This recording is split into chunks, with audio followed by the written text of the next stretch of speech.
Hello everyone, it's Hunter here again at Cyber Realm, and today in Cyber Realm we are going to be looking at selection and transformation. Easy go.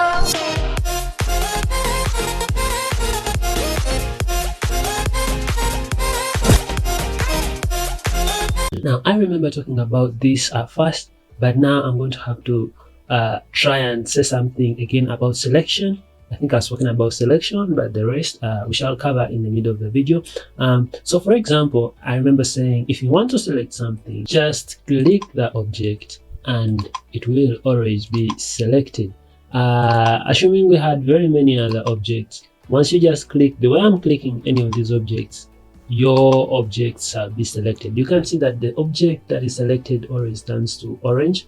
If I click this, it gets an orange border around it, same as this. These are not 3D objects, that's why they completely turn orange, because this is supposed to be a camera and this is supposed to be a light. But if you want to select, let me say, all the objects at once, you can just press A and every object in your scene shall be selected. Now let's assume you want to select the visible objects by dragging. You can just hold and then drag over like this. Let me first deselect. If you want to deselect, just click in empty space and everything will be deselected. But if you want to now select the ones that are in your interface, in your view, you can just drag, hold, and then drag over them, and then boom, all of them are selected. There's also another style of selecting. If you want to select one by one, you can hold down shift and then you left click each, and then they will get selected one by one. If you click again, it gets it beats the most active selection. About that, if you see these orange boxes, the orange selection sign, these are orange, but this one is more bright orange. So like the most active one is the one that turns to that color. If you keep holding shift, I'm holding shift right now, if I click again, it gets more brighter. But if I want to deselect one, I just hold down, click it, it will turn brighter orange, and then you click it for the second time and then it will get deselected. We have other tools of selection here in this list. If you press the word select, it's going to tell us a list of many options of how to select stuff. There is box select. I think I spoke about this, circle select, and lasso select. I've spoken about this. I may not need to go in detail about them anymore. But just take your time and then play around with these. But the selections I've showed you are the most used and the ones we are actually going to be using. Now, be mindful, at some point, there may be objects behind another object that you can't see. Now, you are going to need to switch modes for that, for you to be able to select an object. Let's say, for instance, I have this cube. Let me duplicate it, and then I drag the duplicate to the y-axis, and then I still drag it to the x-axis to try hide it behind. I scale it down to be smaller. Don't mind about the controls I'm using to do this. We shall talk about them in future.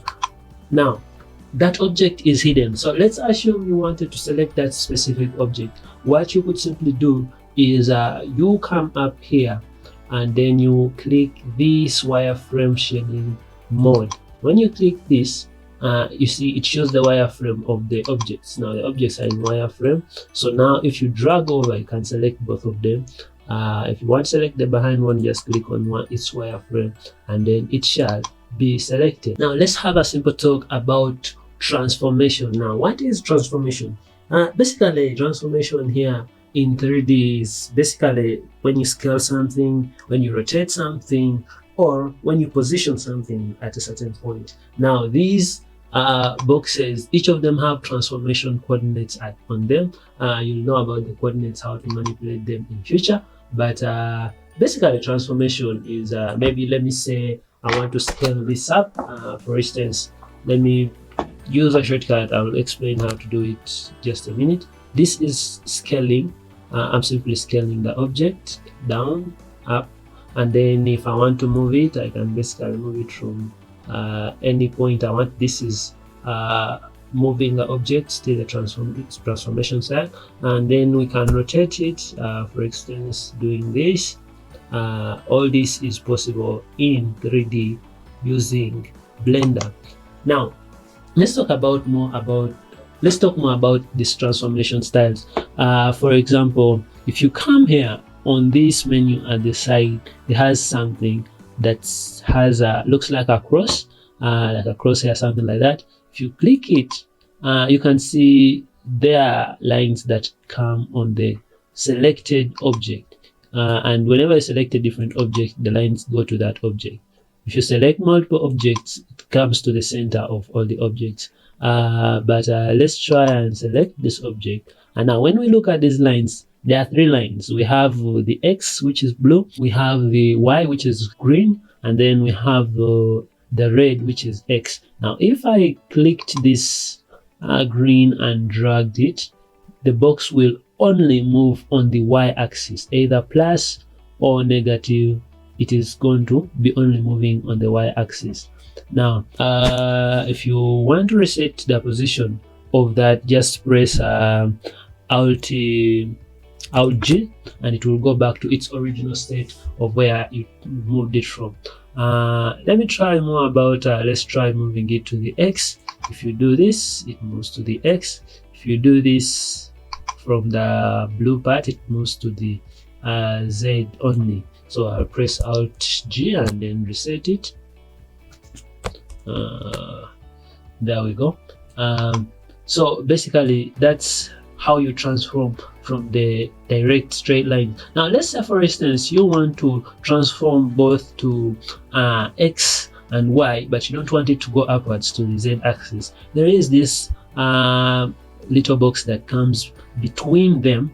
What it does is it moves, it's actually in the color of Z, but once you click it and drag it, it will move to the other 2 axes and ignore the Z axis.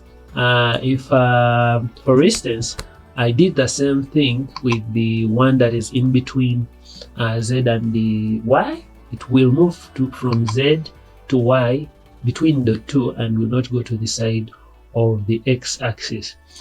Same applies with the one that is on the side of Y, which is green. It does the same thing. So basically that's how you move around with all of these if you want to possess your box at a certain point of the world of Blender. Next, let's talk about rotation.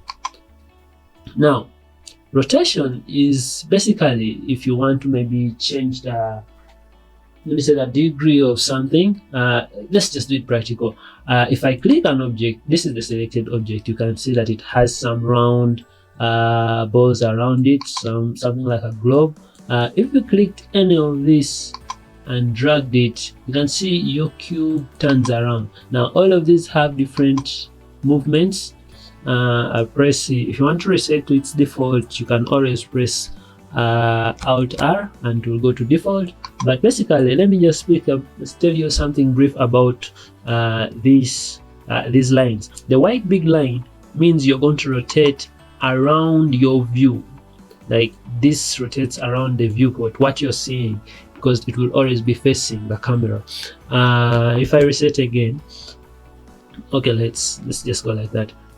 If you click to the green one, you'll always turn around only on the Y axis. If you click to the blue one, it will rotate on only the Z axis, and if you click to the red one, it will turn around only around the X axis. Now let us reset this first. Basically that's it about rotating, but there's one more. You see, when we hover over in the middle here, there's a transparent globe that comes in. You can see that if I clicked anywhere in the middle and then I drag, it rotates random. This is free rotation. It rotates to a random free, okay, it's just open free rotation. By the way, I forgot to tell you the shortcut key for moving objects, but let me first tell you the shortcut key for rotating objects. You just have to press R. When you press R, it will automatically be in free rotation mode. If you want it to only rotate in the Y axis, after pressing R, when it's in free rotation mode, you can press Y and it will only rotate around the Y axis. If you want it to go around the X, you can always switch and then it will rotate only around the x-axis, or you can switch to z and can rotate around the z axis. If you want to reset it back, you change your mind, you don't want to rotate at all, just right click and it will go back to default. If you have pressed R and you've gotten the results of what you want, just left click and it will stay in that position. Now, I remember saying I didn't tell you the shortcut key for moving objects in Blender. If I want to move an object using a shortcut key, all I have to do is press G, which means grab, and then it will also be in a free roaming movement state. It can move to any point. If I want it only to move to the X, same procedure. I can press X and then it will move along the X axis. If I pressed Y, it will only move around the Y axis. If I pressed Z, it will only move around the Z axis. If I've liked the results, I click. If I've not liked the results, let me say grab again, Z. We need to drag it down a bit. If I've not liked the results, just right click. But let me go ahead and reset both of these to the default back. So that's it with the movement and rotation. Next is scaling. Now, if we want to scale something, you can see they look similar to the movement tool, but they're not actually similar. If you look closely, this one has points. This one, scaling, has big boxes that look like, I don't know, milk boxes or whatever. So if I held one of these boxes and stretched it out, just the same principle as movement, it will stretch out to that axis. Say Z, it will go to the Z. If I say X, it will go to the X. If I clicked this part, in between Y and X, it will stretch out to the 2 except to the Z. So that's basically how these transform tools work. I think I don't have to explain more about it. This is all the same. The only thing I can add on this is about scaling. The shortcut key for scaling is simply S. If I press S, I can just drag the mouse and then it will uniformly scale to any size that I drag it to now. If I want to scale to only the Z axis, all I have to do is press Z and it will scale only upwards. If I pressed X, it will only scale towards the X.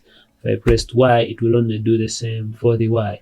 If I'm pleased with the results, I right click. If I'm not pleased, I left click and it will go back where it was. So if I want to reset it to its default size, all I have to press is Alt S and then it will go back to its default size. One more thing, if you love mathematics and you do not like to do the dragging thing and all that stuff, there is something here that is saying item. Sorry if one had already clicked it, but I can just drag it back. This is how the viewport looks under normal circumstances. But if I click this arrow, it brings out this menu. Now this menu has all the transform features. If you want to basically locate the object, you can put in the number, the location of it, and to automatically snap to the location of that object. If you wanted to rotate it around, it's the same thing. You place it here, the degrees, and then to rotate to whatever angle you want. If you wanted to scale, it will do the same thing here. It has locks, and now this is the final digits of the dimension and everything. But simply, if you want to scale your object using let me say precise digits, like I want it to be this, because remember when we were dragging, it doesn't give you the precise number, it doesn't give you the precise meters that it is stretching to. But here you get to do that manually. If you want 5 meters by 5, let me say here 5, then by 2, boom. It will give you that. Sorry, yeah, that's the location. I thought I was doing the scale, but whatever, you get the point. Alright guys, thanks for watching, thanks for sticking around. It's your boy Hunter. Don't forget to leave a comment below. If you have a question, just leave a comment below and I will get back to the answers either in the comment section or I will talk about it. I'll make a video about it. Thanks for watching and keep being awesome. I will see you in the next video. Alright guys, I think let me end here with this video. In the next video, we are going to be probably talking about adding objects. The way we have been adding, we're just going to be doing more of it in detail, and then we shall be able to learn how to play around with them, move them to the side, arrange them, and then we shall learn how to delete them. Also learn about the different areas we have in Blender so that we could get more detailed with it.